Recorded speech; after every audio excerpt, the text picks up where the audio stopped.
ससुराल और मायका दोनों दुश्मन बन जाते हैं। ऋतु की शादी को 2 दिन हुए थे। सारे मेहमान धीरे धीरे जाना शुरू हो गए थे।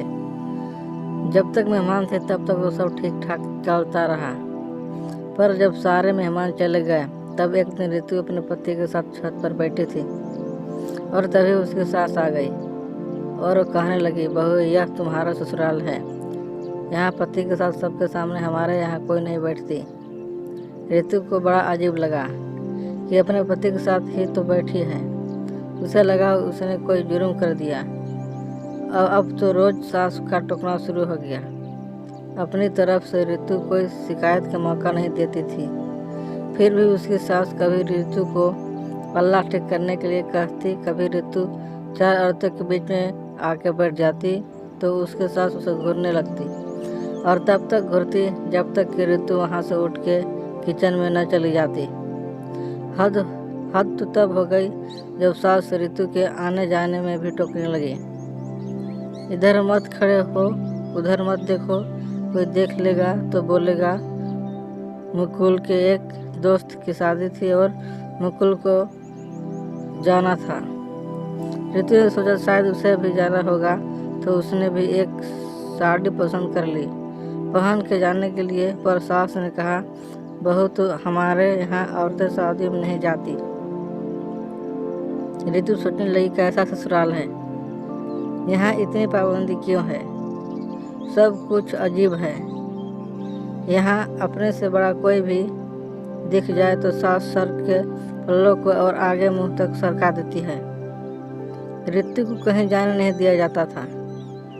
उसके सास बस एक समय काम करने के लिए किचन में ही रहती थी। ऐसा हमारे यहाँ तो नहीं होता। सब काम के साथ साथ हंसी मजाक भी करते हैं, सब बड़ों के साथ भी बैठते हैं और अपने पति के साथ भी रहते हैं। पर यहाँ तो मैं तो क्या कोई छोटा भी बड़ों के सामने बैठता नहीं है। मुकुल भी अपनी माँ के सामने ऋतु के पास कम बैठता था, उससे बात भी कम करता। ऋतु जितना पूछती बस उतना ही जवाब मिलता। दिन बीतते गए। मुकुल को दूसरे शहर में जाना पड़ता था काम के सिलसिले में। कई बार तो मुकुल को आए हुए कई दिन हो जाते थे। ससुर थे नहीं और सास ने ही 5 बच्चों को पाला था। बाबूजी की जगह सास का मिल गया था, क्योंकि बाबूजी सारे बच्चे जब छोटे थे तब ही चल बसे थे।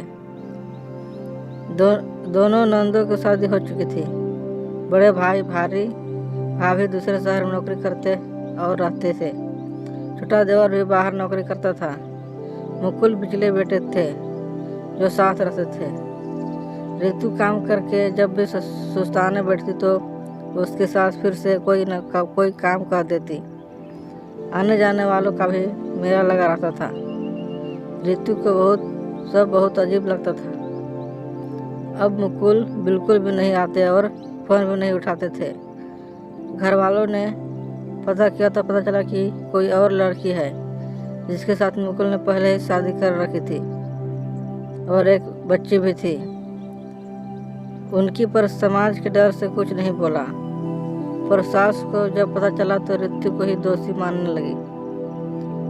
कहने लगी, क्या करता मुकुल बेचारा, तूने ज़्यादा कुछ तो लाई नहीं, सोचा था शादी करके आएगी तो जिंदगी संवर जाएगी, पर मुकुल को ही बाहर काम के लिए जाना पड़ता है।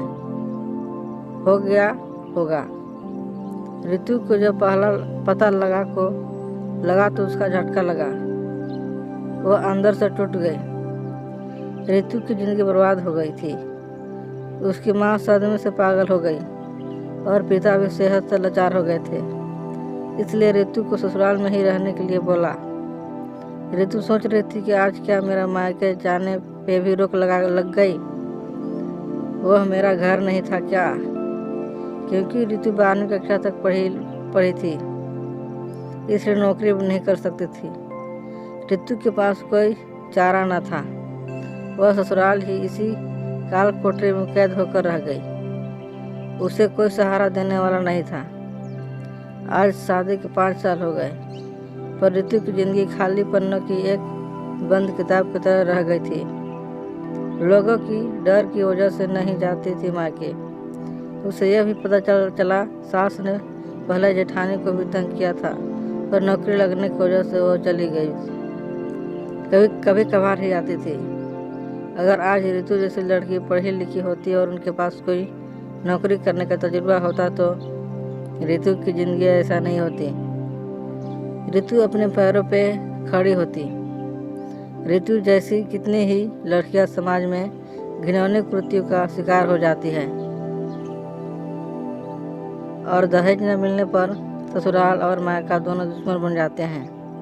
बाद में कोई मायका अपनी ही बेटी को नहीं रखता जब तक कि बेटी अपने पैरों पर न खड़ी हो।